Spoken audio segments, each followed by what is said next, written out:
Okay, hello, good afternoon. Today is February the 19th, 2019. We're at McAllen Memorial.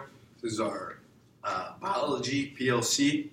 I'm Eric Santiago. I'm one of the biology teachers. Carmen Puente, Bio EOC teacher. Carolina Serinana, biology teacher here at McAllen Memorial. Okay, so thank you all for showing up for your planning and coming to this PLC. Today we're going to go ahead. We're going to start off looking at reviewing or supporting and readiness standards of our genetics exam. So if we go ahead and look through our folder, the first handout you should see is a biology, genetics, and hereditary CP exam. So these are the exam we're going to go ahead and give the students. This is one of the exams that Catalina had come up with also another biology teacher. And we're going to go ahead and examine just a little bit, go over a little bit of questions, making sure we keep in the same standards. So I see a lot of the reporting categories, reporting category 2. A lot of the standards are B6 and B9, right? And B6F. Okay, which looks pretty good. Now going over the exam, one of the questions, anybody, I know you all had reviewed the exam earlier, was there any questions that you all kind of wanted to change or replace or get rid of?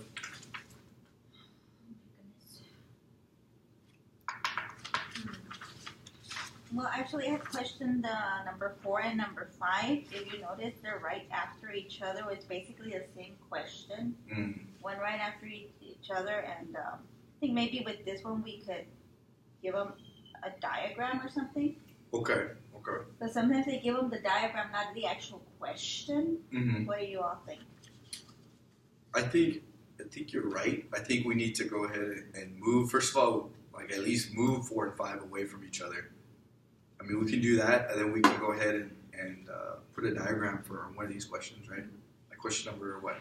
You want to go ahead and go with question number 5? Yeah. So let's go ahead. Let's remove question number 5. We'll move it. I'm sorry. We're going to move question number 5, and we're going to go ahead and we're going to add a diagram of protein showing protein synthesis, showing that tRNA.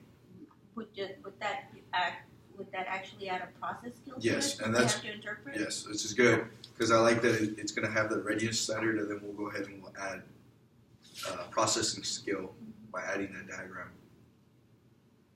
It's good. Okay.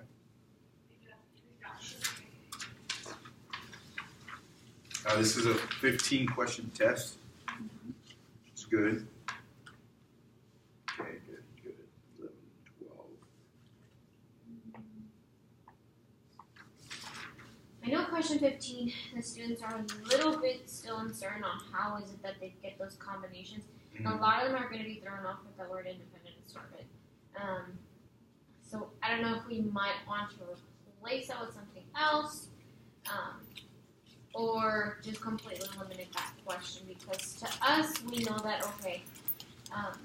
we know the automatic combination between these 4 letters, but the students are going to look at it and be like, okay, what do these letters signify? What do they represent? Yeah, so we'll go ahead and let's look at question number 15.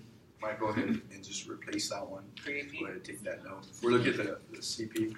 I know you had lunch duty. I kind of like it, but I think Carolina's right. I think we need to maybe reword it or something. Okay. Because they do need to know how to get the combinations. Mm-hmm. Yes. But I think maybe the wording's a little wordy, perhaps. Yeah, like a lot of words. Too much words, right? Mm-hmm. Wordy. Okay. So is that it for that test right there? For biology CP? Other than that, you're pretty good with the questions, right? So we're going to change 15? Yeah, we're going to go ahead, we're going to replace and we're going to reword question number 15. Just to catch you up, we're going to reword question number 15. And we're going to go ahead and question number 4 and 5. We're going to move one of the questions. We're probably going to remove question number 5 and add a diagram so that we can include a processing standard. because they're pretty similar. One's asking for mRNA and the other one's asking for tRNA. Okay. But other than that, I think this was a good CP exam. Okay, let's go ahead. Let's look at, keep that for our notes. Let's go ahead. Let's look at the next one, the genetics and hereditary pre-AP exam. Okay, so this is a 20-question test. So they're still allotted the same 50 minutes. Okay, just as the CP classes. Bless you. And but now, since it's a pre-AP class, they're given a little bit more variation in their exam. And more questions. So let's go ahead. Let's look at this one a little bit. The same editing on 4 and 5 with this one? 4 and 5 were similar. So 5, we said we were gonna move And add diagram. and add diagram. Okay. You're just gonna separate them? Yeah. So we're gonna go ahead and move it around a little bit because one is asking for nucleic acid of tRNA, Got it. So and the other one is asking for the mRNA. so you're separating them because they look they're similar. A little similar, yes. Might throw them off. And we're gonna add a diagram To the, so that we can have them kind of interpret that diagram. So that'll add a processing standard that they have to go ahead and make it a little bit better for their learning.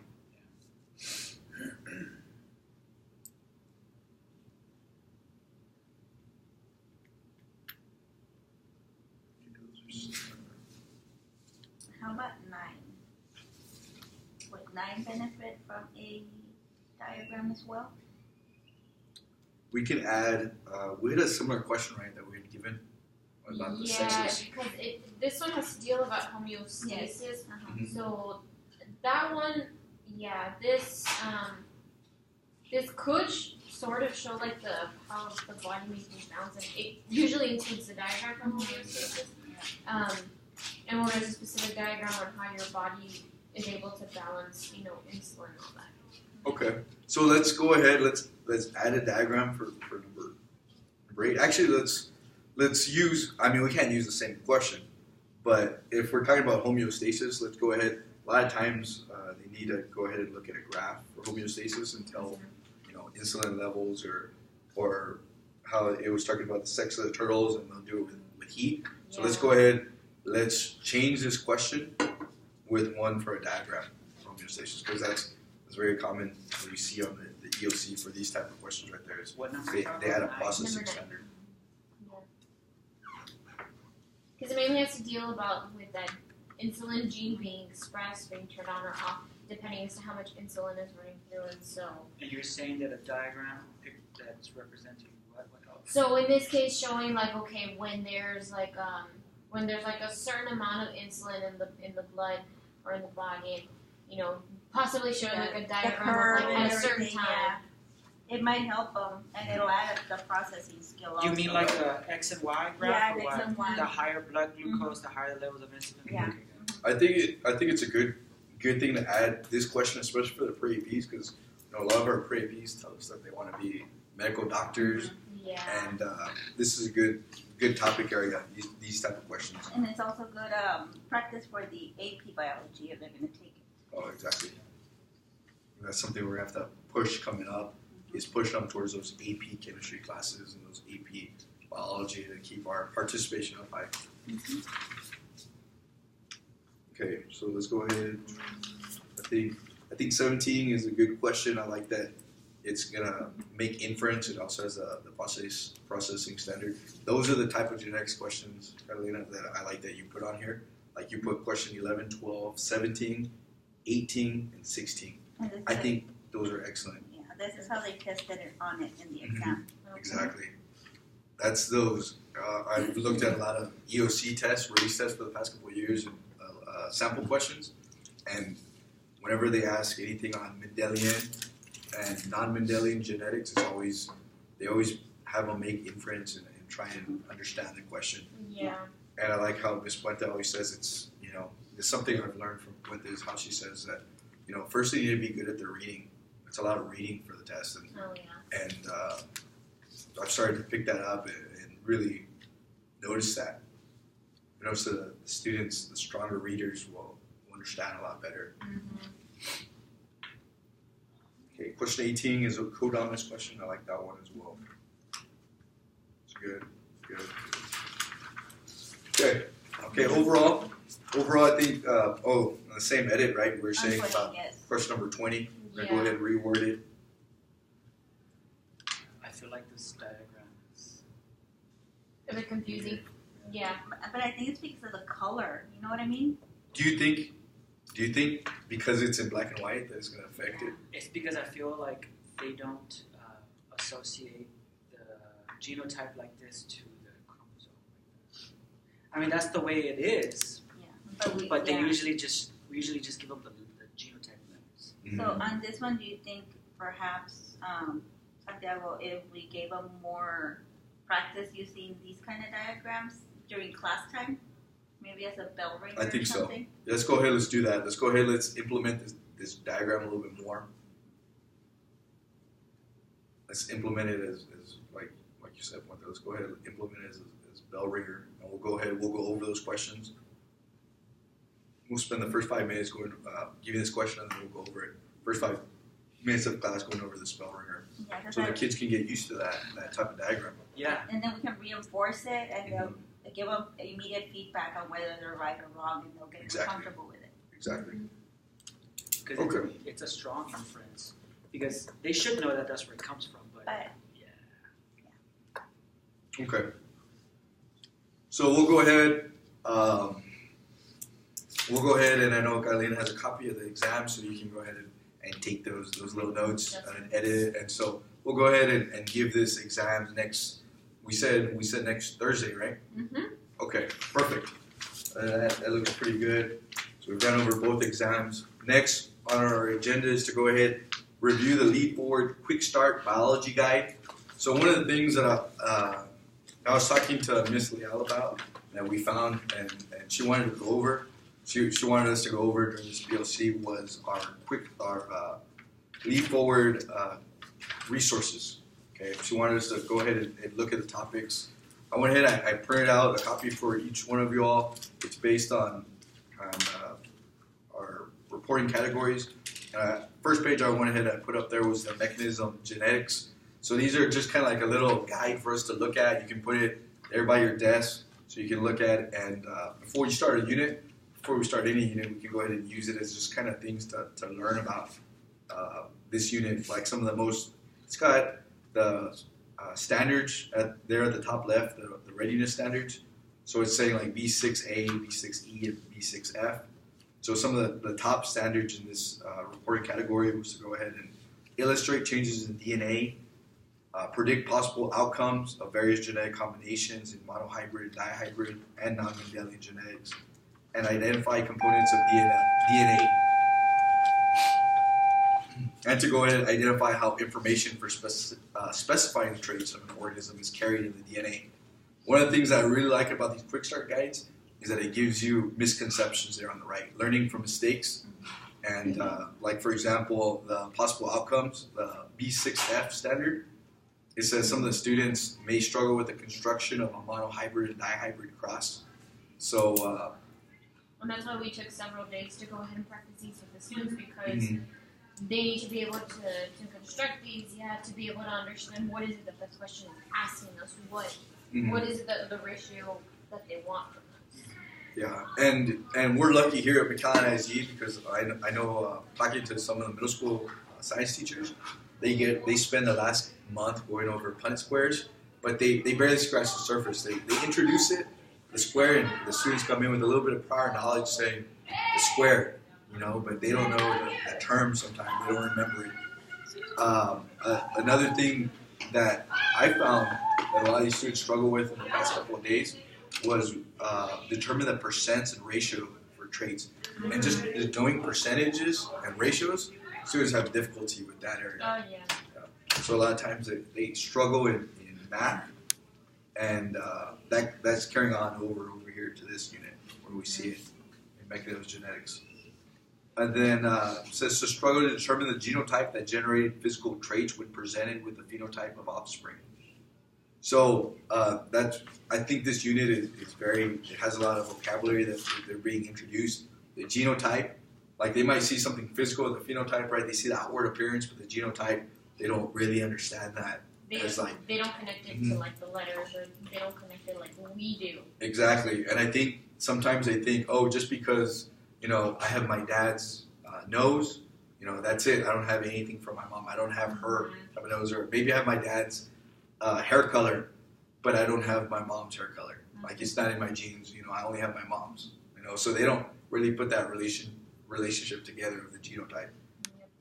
Then it's just a struggle with creating a cross when specific genotypic letters are not provided for the traits, and that's a big one. Which like we said in the exam, we were talking about the exam questions that I told you that I really liked was question number 11, 12, 17, and 18, making that inference because we know we're going to see these type of questions on the exam. They're not going to be easily given those. Exactly, they're not going to be given they're not going to be given the actual letters for the alleles. They're given, you have a heterozygous mom crossing over with a, blonde hair, blue-eyed dad. And then they need to go ahead and make that prediction. Yep. So this is what I like about these quick start guides. They have a little bit of the learning from mistakes, like it has right there. Right there on the stimulus, I know can't really see it too well, but it goes ahead and it gives you a little bit of the type of questions that you would see on the EOC, like whether it be a demonstration, a graph, a chart, or a table, kind of like the way that they've asked it mostly in the past couple of years. Then on the bottom left, you're given vocabulary, and you're just one of the things is kind of just really reinforcing that vocabulary for the students. And I like how they have the asterisk by some of those words. Those words are very commonly used on the star. So, for example, sometimes for the one that stuck out to me a little bit, I know I'm bad at it because we're all science teachers and we know our content well, and so we'll say it in kind of quick terms to kind of make it a little bit easier because we know we understand it. But on the STAR EOC, they use more of they use the correct wording, exactly like the one I'm looking at is deletion mutation.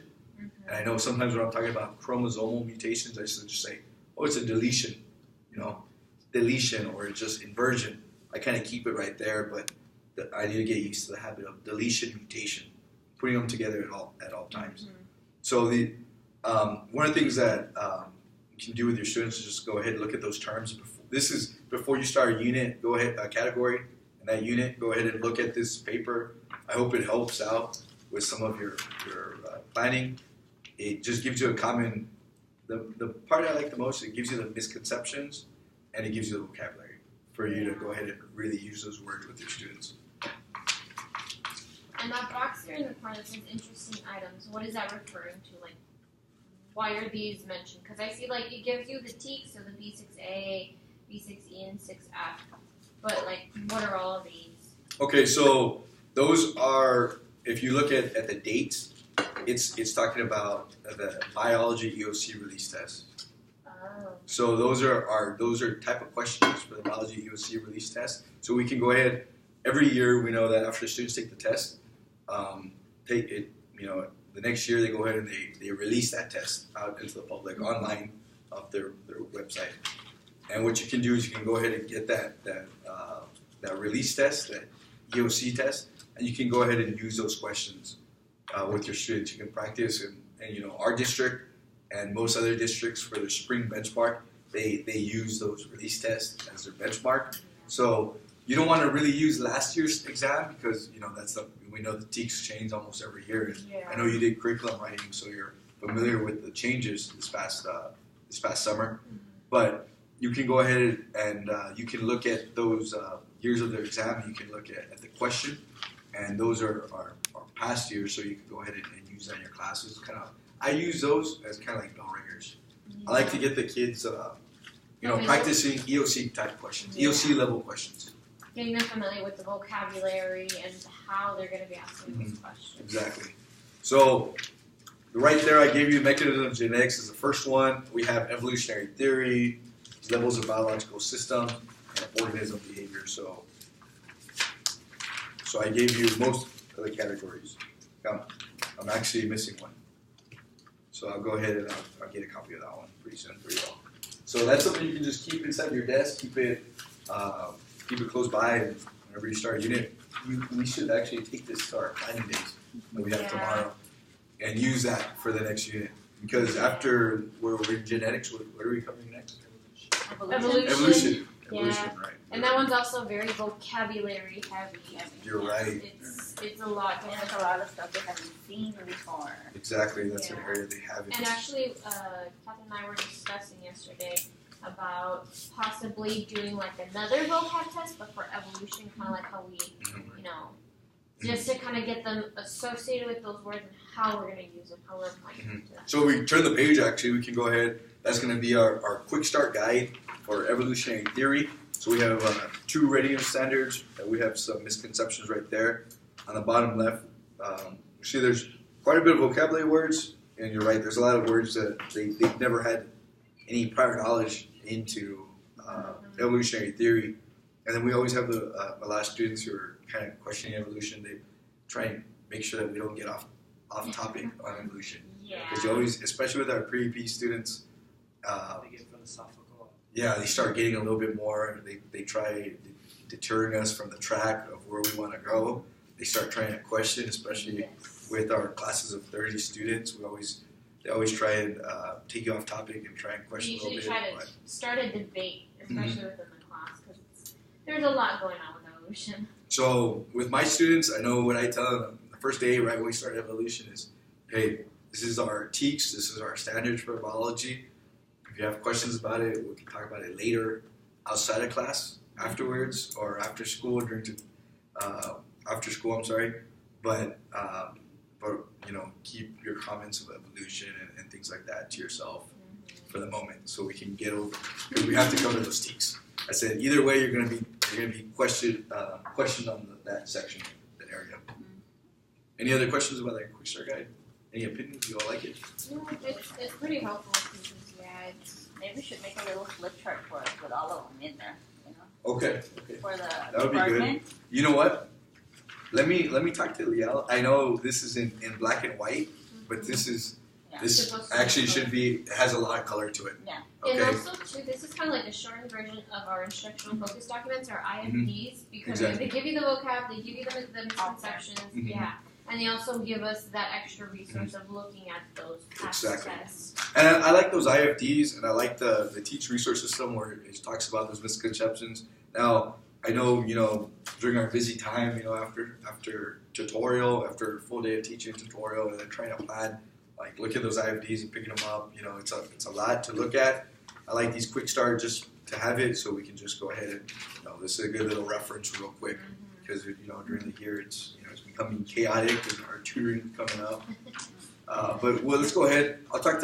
We'll make a flip chart, and I'll go ahead. I'll talk to Mrs. Leal about printing in color, and let's talk to her about laminating. I'm going to speak to her about laminating these so we can keep them for the next couple of years until they change the TEKS this summer. Yeah. We need a new copy. But let's go ahead. Let's do that. Let's go ahead. Let me talk to her about color and laminating. Okay. And we'll try and So put them they're on a going week. to change their TEKS again summer? No, I'm they just saying should. that, we're gonna get this done here in February. No, It's because there's a gonna couple And of then they others. change There's Yeah. a couple of other subject areas that are going to change. So I was like, be, I'm just we like just changed it this summer. we just changed it. Yeah, I know. That's why I was just kind of like, and we're gonna finish making these copies, Don't scare me.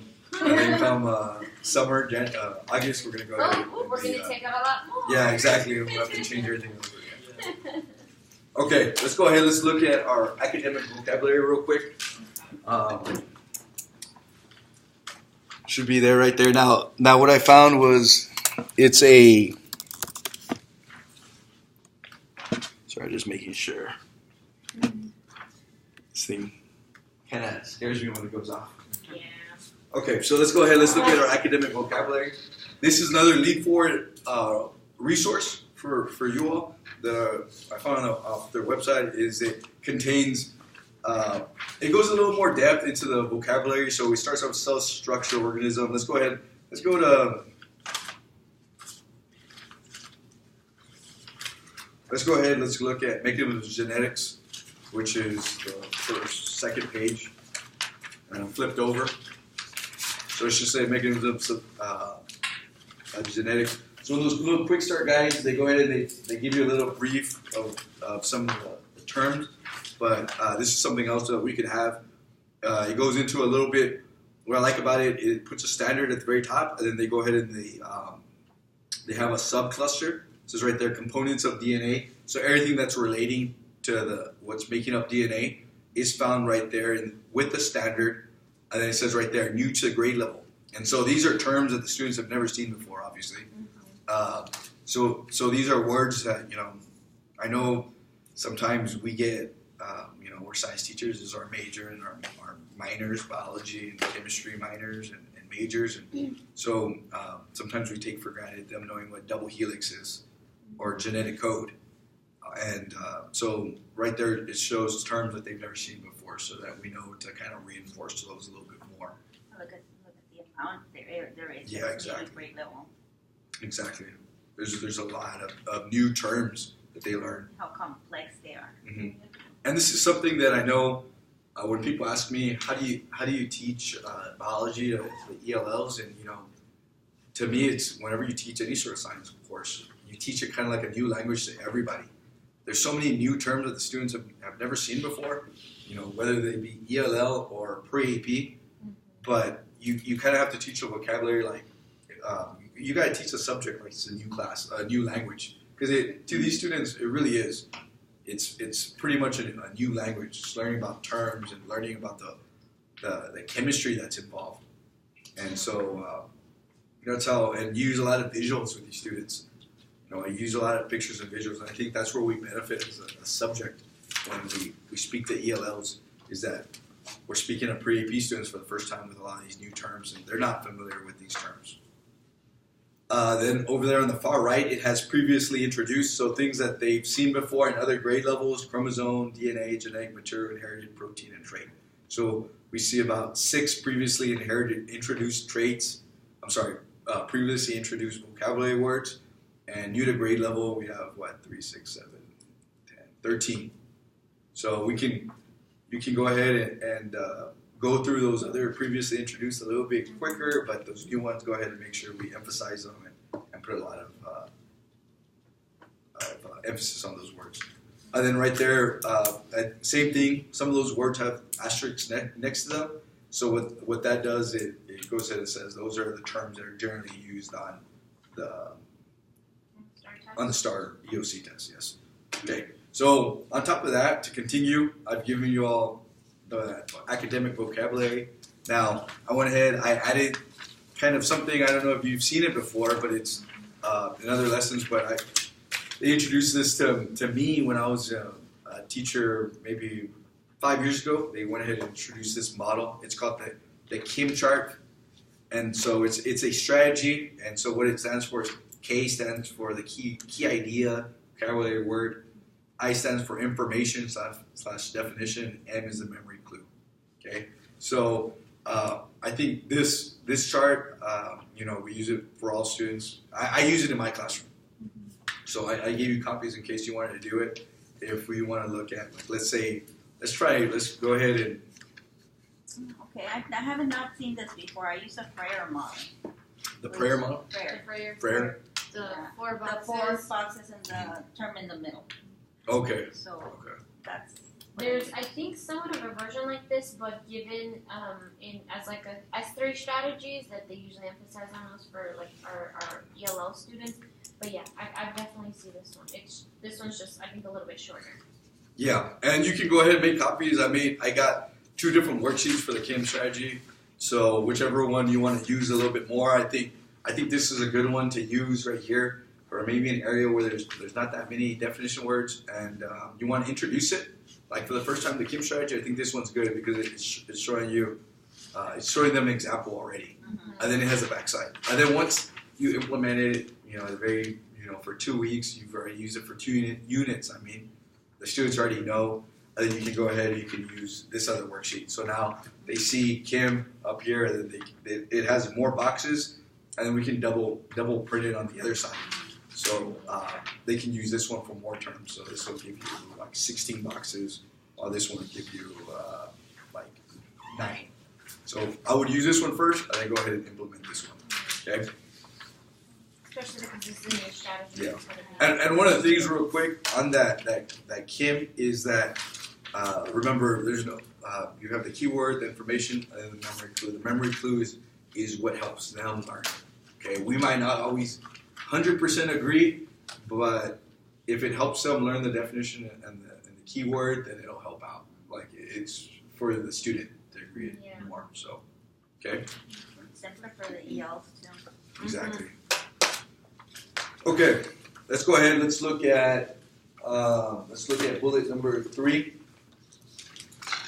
Okay, so let's talk about the update on our color band performance tracking system. Okay, so color bands is new to the district. It's a new type of tracking system. I like it because not only do we use DMAC and we use DMAC to track their performance and we put the grade and we have those scores and we see that for ourselves, right? Yeah. But here's the thing is that the students don't really go back and they don't look at their grades. You know, if they have a grade for, you know, when we took biomolecules the first month of school, they saw the grade, you know, they fixed their grade, they retested, right, if they felt that section, then they passed the first 6 weeks, and they don't, you know, going back to biomolecules, they don't look at it ever again. Okay, so they don't remember how well they did. If you ask your students how did you do on the biomolecules, They're They'll not gonna remember. they'll probably not even remember the terms of biomolecules. Yeah. Okay, and so what I like about this color band system is that when we put our sheet, I know what I do with my students. I put the sheet inside their notebook, and I had them staple it. And whenever we take an exam, we go ahead and the day after, I already put in the grades off DMAC. What they do is I tell them, go ahead and log into Skyward, look at your grade, and go ahead and color in your sheet, right, your CBA. And after they do that, they go ahead and then I'll add the extra points onto the grade because I don't want them to be seeing their grade with extra points. I want them to know this is your score before any extra points. This is what you really scored, and then now here's your 10 extra points for doing your extra work, your extra study guide. Okay, so that's what I do in my class. So I know it's a new thing. I think it'll benefit our students. I think it'll help us. I think it'll help the students learn where they're at, and it also will help the parents. Yeah. What about you all? I mean, the color band in the sense, so like I know for this next test, that's definitely something to emphasize because, we want them to see how they're doing exam-wise and to see how they reach their goal of what they've set themselves for the BioStar. But I think it's a really good tracking system so far because not only do we get to see it as the teachers because we're constantly checking on their grades, but as students, they need to really see, okay, have I gotten better? Do I need to come in for tutoring and, get that extra assistance? So. Yeah, and on my end, for my kids, it's like they see, oh, well, I'm not doing anything. Maybe that'll be the emphasis to push them to actually, actually do their work more in my class. Yeah. Yeah, and I think just tracking your progress kind of determines your future behavior. So I think it's a good way for that. Definitely. I think also, did you all get in contact with their parents, like color bands? No, I Not by color bands, but You know what? I think what we need to do, actually, I think we have to go ahead and email our parents. Let's email them. We can go ahead and let's use Skyward. And do we all know how to go ahead and log in and make a general message to the parents? Because whenever they register, the parents put their email. Mm-hmm. So let's go ahead, let's make sure we log into Skyward and have a tutoring schedule, right? We have our tutoring schedule, so let's go ahead. Let's attach our tutorial schedule to the email, okay? And let's make a general email. We'll go ahead, we'll write it up. I'll write something up and we'll send it to you all as a copy. And we'll just go ahead and say, we'll explain the process of color bands. It's we're tracking we'll explain the class how all the students need to pass biology OC this year. and it's required for graduation. So I know that's going to go ahead and get a lot of the parents. Like we got to take this, especially this class, a lot seriously. We'll tell them that their students inside their notebooks have their color band chart, and we'll explain the process, and then we'll attach the tutorial schedule. That's a good idea because we might actually have parents call in when they see that when they don't know what they might need more clarification. Exactly on this this new program.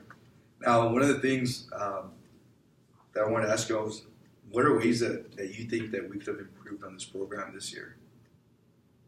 For next year, sorry. Like, what do you think we can do better on the program? For the color bands? Yes. Well, definitely maybe introducing it at the beginning of the school year, because they don't get to see this until about after their first benchmark, and so it's something for them to kind of start getting familiar as we go on through the school year. Even if we don't get those papers right off the bat, at least we could create some chart of like, okay, well, where am I supposed to be? And you know what? I think that's something I was thinking about. I was hoping that you all would feel the same way. Is that I feel like every single, like I know we started it this year. We started in January, right? Mm-hmm. I think it was way too late to start it. Yeah. I think it has to be started within the first month of school, because we start off with our eighth grade scores, so 8th grade science scores, right? Mm-hmm. STAR scores, and so we already have that information. Okay, so we have our 8th grade score, so we already know their baseline. We can implement that goal line, and then after every exam, the first exam, we should already know, okay, this student is already struggling. Like this kid is, let's say he's a light blue, and then after the first biomolecules test, the student scores in the yellow. Now we know, okay, this student already starting off with a bad foundation. So also too, that'll help later on, especially to help guide them. Okay, what categories, what areas did you not do so well, so that way we can guide them. Then those are the tutorings that you need to exactly, do. and that's what I was talking to. I know Threhill a couple of last week about was once we know that what section they're struggling in, if they failed in the first test, and then when we do our Saturday tutorials, that we can, or the after school tutorials, students can come to us and say, hey, I'm having trouble in this area, okay, and I'm having trouble with is biomolecules. At the beginning of the year, I failed it, and I'm still struggling because now we know biology is one of those classes where if you don't have a strong foundation, every single unit afterwards, you're going to be struggling. Yeah. So let's go ahead. That's something we need to talk to Ms. Leal and Ms. Caldwell about, is we have to start color bands sooner. I think us starting it so late in the game in January doesn't make it as effective as it should be. And then that would have given us more effective tutoring Exactly. in the fall semester. Yes. Now bringing up tutorial. Let's go ahead. Let's look at the second bullet under 3. It says update on after school tutorial. Okay. So first of all, how do you all feel? I know you implemented for 1 month. How do you all feel about the after school tutorial? I mean, this year students, they've been worried about their grades, which has definitely been, they've been coming in. It might not be refreshing them on some of the content that we did at the beginning, but it's more of like, what are we doing now in this unit that they're still struggling with to understand? Especially to go back with genetics is like a lot of the Punnett squares. They're still trying to understand how to break those down, construct them, things like that. And so, but I mean, so far I know with my tutorials, a lot of some students have been coming in and it's been good because they like that one-on-one attention. Yeah, and it gives you an opportunity to pull out things that from the beginning where they might have forgotten. Just a kind of good refresher. That's what I really like about that. And also the packet that we're using, the Moody packet? Yeah, the Moody packet to just remind them, like, guys, remember we have this. You can't forget these things. So I think I like that. It gives you a chance to review. It's really what it is. Review. Have you seen a lot of students? I've seen some actually. I didn't think I'd see any, but I've actually had 2 or 3 that stayed. So, not bad considering Mhm. most of these kids are usually absent all the time. So Yeah. I think in my class, I'm seeing some of them show up now. I think what's going to increase tutorial is when we email those parents. I always said, once we email the parents, a lot of them, I talk to them and I tell them, hey, we have tutorial every day after school for an hour. Sometimes they're like, oh, I didn't know there's tutorial. They never said there's tutorial. So we know how the kids are. They're not gonna tell the parents there's tutorial. So once we email the parents about with that tutorial schedule, I think it'll make things a lot easier. Now, one of the things I wanted to bring up, these are very important topics about our tutorial. Now, I know here we have a lot of students who are in a lot of extracurricular activities. After school, I've had some of my players, football players, and they went to basketball after school, and now they're doing baseball. Now they're doing baseball or track, and so that means every day after school, they're there for an hour to 2 hours in practice. Some of these kids can't show up after school. And do we want to consider a morning tutorial? Like maybe one person pick up, or maybe just Thursday? Because look, Monday and Tuesday we have 2 people for every single day. Tuesday, Wednesday, Thursday we have 4. There's 4 of us. I think that's a little too much. Yeah. There's somebody It's giving the students too many options that day. I don't want to honestly. I don't think we need to have 4 people in waiting for the tutorial. Do you want to move it to maybe 1 person for the morning? We could, since that's the last tutoring day, and we could also talk about 2 people going to doing it in the morning. We can do maybe 1 person start off. Maybe on a Wednesday, somebody show up to the morning tutorials. I'll just rotate days, like every day have 1 person in the morning. Now I know that'll be hard because I know some of us, we're coming from super far away, and we have children to drop off. I know they don't come babysit my baby until 7:30. That's when they get there to babysit my baby. So I know morning tutorials would be at 7:30. So we want to consider that maybe Wednesday or Thursday. What do you think? We'll think about it. Let's think about it. Because I think 4 people after school on a Thursday is a little bit too much. Yeah. So And then on a maybe Thursday. you can move 2. Yeah. There's 2 to the morning on On Thursday. Thursday. Okay, so we'll go ahead. We'll keep in discussion about that. And the last thing I wanted to go ahead and really bring up was the location for tutorial after school. I think if you look at the schedule and we're all if you're a red, every single day there's a different room to go to. Mm-hmm. Do y'all want to consider maybe 2 rooms every day, Monday, Tuesday, Wednesday, Thursday, like room 6 and room 7? So that way they won't be confused. Exactly. Yeah. Because if you're a red, then you're going to a different class every single day after school. If we say room 6 or room 7, Yeah. then the kids are getting okay. 6 and 7, 6 and 7. Unless one teacher just always handle certain colors. Or what we can do is when they go, every day after school, go to this teacher, and then that teacher tells them, okay, today you're going to room 6, today you're going to room 7. It would still kind of feel I feel like there's too much too many kids walking around. So let's go ahead. I know we're running out of time. Let's go ahead. 4 closing remarks. Main points of our agenda. We went ahead. We talked about the Lead Forward Quick Start Biology Guide. We talked about the academic vocabulary. We went over our genetics exam, which we're giving next week. Then we went ahead. We gave an update on our color band performance. We talked about emailing the parents, the tutorial schedule, and morning tutorial and location is something we'll go ahead and we'll bring up in the next week in next week's PLC. All right. Okay. So we'll go ahead and end it right there. Thank you all.